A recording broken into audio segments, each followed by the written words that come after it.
Hi everyone. Today we're going to start reading George's Marvellous Medicine by Roald Dahl, and I'm going to read this in chapters, so there's going to be a few videos. So let's get started. But first, let's meet them. You've got George Cranky, Mr. Killy Cranky, Mrs. Cranky, and Grandma. Chapter 1. Grandma. Warning. Do not try to make George's marvellous medicine at home. It could be dangerous. Grandma. I'm going shopping in the village, George's mother said to George on Saturday morning. So, be a good boy and don't get up to mischief. This was a silly thing to say to a small boy at any time. It immediately made him wonder what sort of mischief he could get up to. And don't forget, give Grandma her medicine at 11 o'clock, the mother said, and then out she went, closing the back door behind her. Grandma, who was dozing in her chair by the window, opened one wicked little eye and said, "Now, you heard what your mother said, George. Don't forget my medicine." "No, Grandma," George said, "and just try to behave yourself for once while she's away." "Yes, Grandma," George said. George was bored to tears. He didn't have a brother or a sister. His father was a farmer, and the farm they lived on was miles away from anywhere, so there was never any children to play with. He was tired of staring at pigs and hens and cows and sheep. He was especially tired of having to live in the same house as that grizzly old grunion of a grandma. Looking after her all by himself was hardly the most exciting way to spend a Saturday morning. "You can make me a nice cup of tea to start," Grandma said to George. "That'll keep you out of mischief for a few minutes." "Yes, Grandma," George said. George couldn't help disliking Grandma. She was a grumpy, selfish old woman. She had pale brown teeth and a puckered-up mouth like a dog's bottom. "How much sugar in your tea today, Grandma?" George asked her. "1 spoon," she said, "and no milk." Most grandmothers are lovely, kind, helpful old ladies, but not this one. She spent all day and every day sitting in her chair by the window, and she was always complaining, grousing, grouching, grumbling, griping about something or other. Never once, even on her best days, had she smiled at George and said, "Well, how are you this morning, George?" Or, "Why don't you and I have a game of snakes and ladders?" Or, "How was school today?" She didn't seem to care about other people, only about herself. She was a miserable old grouch. George went into the kitchen and made Grandma a cup of tea with a tea bag. He put 1 spoon of sugar in it and no milk. He stirred the sugar well and carried the cup into the living room. Grandma sipped the tea. "It's not sweet enough," she said. "Put more sugar in." George took the cup back to the kitchen and added another spoonful of sugar. He stirred it again and carried it carefully to Grandmother. "Where's the saucer?" she said. "I won't have a cup without a saucer." George fetched her a saucer. "And what about a teaspoon, if you please?" "I've stirred it for you, Grandma. I stirred it well." "I'll stir my own tea, thank you very much," she said. "Fetch me a teaspoon." George fetched her a teaspoon. When George's mother or father were home, Grandma never ordered George about like this. It was only when she had him on her own that she began treating him badly. "You know what's the matter with you?" the old woman said, staring at George over the rim of the teacup with those bright, wicked little eyes. "You're growing too fast." "Boys who grow too fast become stupid and lazy." "But I can't help it if I'm growing fast, Grandma," George said. "Of course you can," she snapped. "Growing's a nasty, childish habit." But we have to grow, Grandma. If we didn't grow, we'd never be grown-ups. Rubbish, boy, rubbish, she said. Look at me. Am I growing? Certainly not. But you did once, Grandma. Only very little, the old woman answered. I gave up growing when I was extremely small, along with all the other nasty childish habits, like laziness and disobedience and greed and sloppiness and untidiness and stupidity.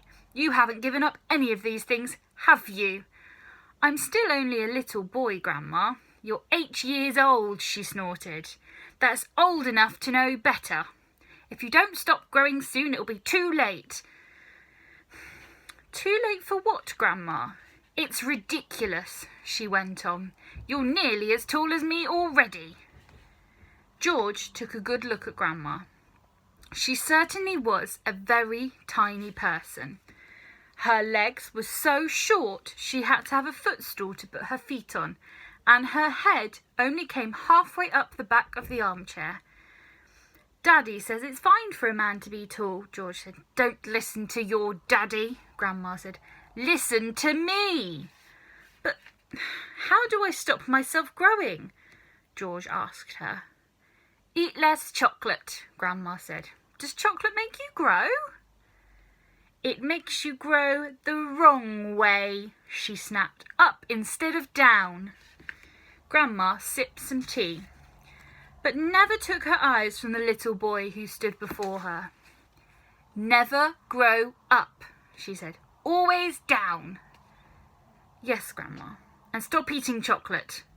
Eat cabbage instead. Cabbage? Oh, no, I don't like cabbage, George said. It's not what you like or what you don't like, Grandma snapped.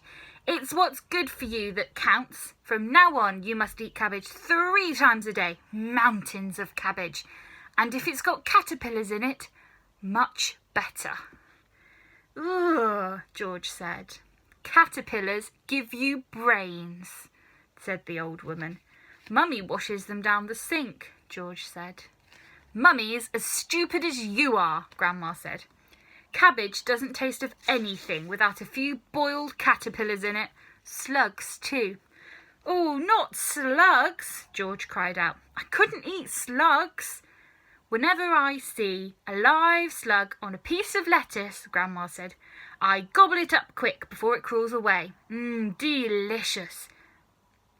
She squeezed her lips together tight so that her mouth became a tiny wrinkled hole. Delicious, she said again. Worms and slugs and beetly bugs. You don't know what's good for you. You're joking, Grandma. I never joke, she said. Beetles are perhaps the best of them all. They go crunch. Grandma, that's beastly. The old hag grinned, showing those pale brown teeth. Sometimes, if you're lucky, she said, you get a beetle inside the stem of a stick of celery. That's what I like. Grandma, how could you?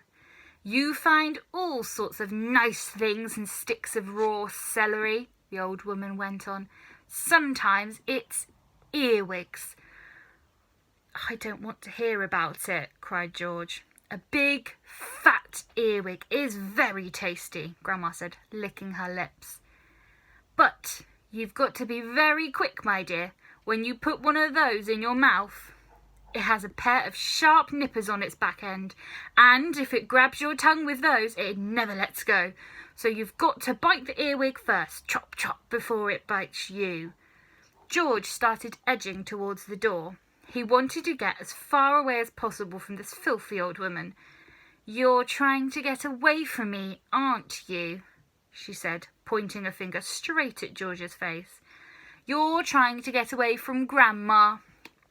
Little George stood by the door, staring at the old hag in the chair. She stared back at him.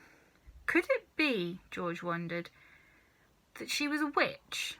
He'd always thought witches were only in fairy tales, but now he was not so sure. Come closer to me, little boy, she said, beckoning to him with a long finger. Come closer to me, and I will tell you secrets. George didn't move. Grandma didn't move either. "I know a great many secrets," she said, and suddenly she smiled. It was a thin, icy smile, the kind a snake might make just before it bites you. "Come over here to Grandma, and she'll whisper secrets to you." George took a step backwards, edging closer to the door.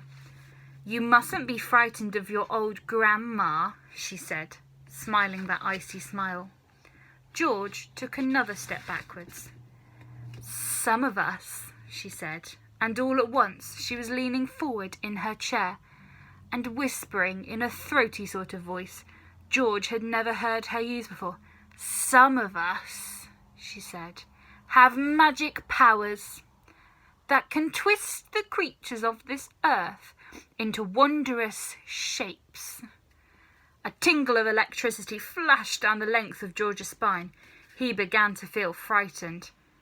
"Some of us," the old woman went on, "have fire on our tongues and sparks in our bellies and wizardry in the tips of our fingers. Some of us know secrets that would make your hair stand up on end and your eyes pop out of their sockets." George wanted to run away, but his feet seemed stuck to the floor. "We know how to make your nails drop off and teeth grow out of your fingers instead." George began to tremble. It was her face that frightened him the most.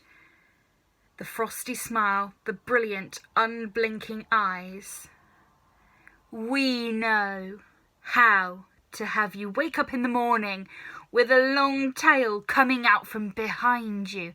"Grandma!" he cried out. "Stop!"